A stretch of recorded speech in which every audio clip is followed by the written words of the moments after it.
पंछी करे न काम और दास मलो का कह गए और सबके दाता राम। इसलिए भगवान का भजन करो, भगवान खाने को देंगे, पर शर्त ये कि भजन भगवान का करो।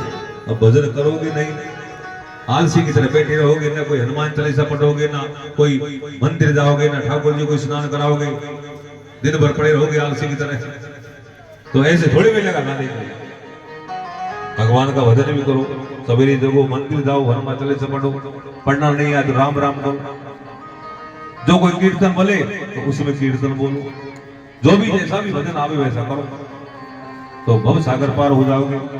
और बालक के बारे में बताया, बोले बालक जो होता है निर्दोष होता है, निष्कपट होता है, निष्कलंक होता है, किसी तरह का कोई दोष नहीं होता।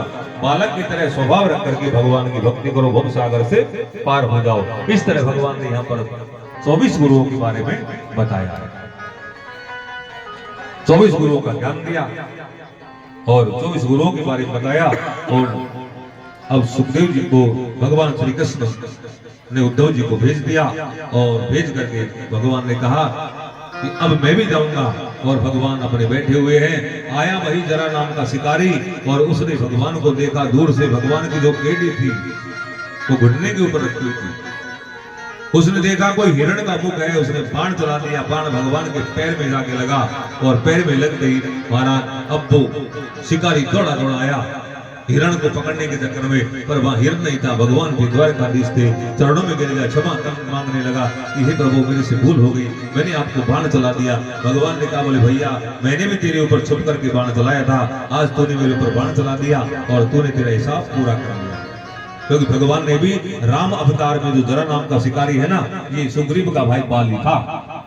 भगवान ने छुप करके बाण मारा तो बाली कहने लगा, मैं बेरी सुग्रीव प्यारा और कारण कबहु नाथ मोहि मारा। भगवान मैं तो आपका बैरी हो गया, सुग्रीव प्यारा है, आपने सुग्रीव के खातिर मुझे छुप करके बाण मारा।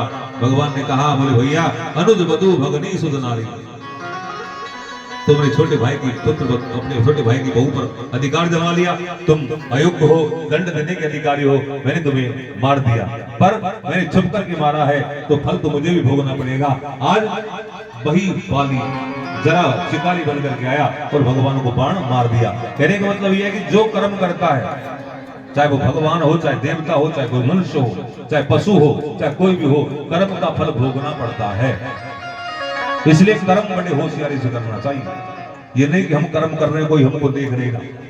भैया सब देख रहे, भगवान के गण घूम रहे धरती पे, भगवान के गण है ना धरती पे घूमते, वो सब कुछ देखते। हम चाहे कितना ही छुप करके कोई काम कर रहे, चाहे कितने ही अंधेरे में चले जाए, कितने कोठरी में चले जाए, पर भगवान के गण देखते हैं। जो पुरुष होते हैं उनको महाराज, जो यमराज जी के दूत हैं, श्रवण नाम के जो गण हैं, वो देखते हैं, सुनते हैं हम क्या कर रहे हैं। और जो स्त्रियां हैं वो यदि कोई बुरा कर्म करती है तो उनकी पत्नी है श्रवणी, वो उनकी बातों को देखती है, सुनती है, जाकर के कहती है कि ये बहुत छुप छुप करके है जो इसने ये कर्म किया, दंड मिलेगा। तो कहने का मतलब ये है कि जो जैसा करेगा उसको उसके कर्म का फल मिलेगा, चाहे वो भगवान हो, चाहे कोई देवता हो, चाहे कोई मनुष्य हो, चाहे कोई राक्षस हो, चाहे पशु हो, चाहे कोई भी हो, कर्म का फल भोगना ही पड़ता है। इसलिए कर्म हमेशा अच्छे करने चाहिए। कि कर्म प्रधान विश्व करी राखा, कर्म प्रधान विश्व करी राखा, जो जस करहि सो तस फल पावा, जो जस करहि सो तस फल पावा।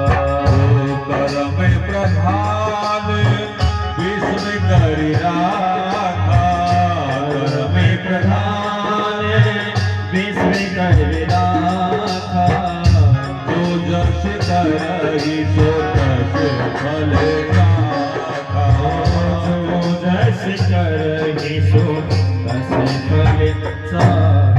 इसलिए जो जैसा करता है उसको वैसा ही फल मिलता है। इसलिए कर्म बड़े होशियारी से करो, ऐसे कर्म मत करो जिससे कि महाराज हमारा भी बुरा होवे, दूसरे का भी बुरा होवे। कर्म ऐसे करो कि हमारा भी अच्छा होवे, दूसरे का भी अच्छा होवे। ऐसे भगवान ने यहाँ पर शिक्षा दी। सुखदेव जी महाराज ने यहाँ पर ज्ञान दिया, भगवान को बाण लगा, भगवान के लिए विमान आया और भगवान विमान में बैठे और विमान में बैठ करके भगवान अपने गोलोक धाम को चले गए। देवता लोग आकाश से पुष्पों की बरसात करने लगे।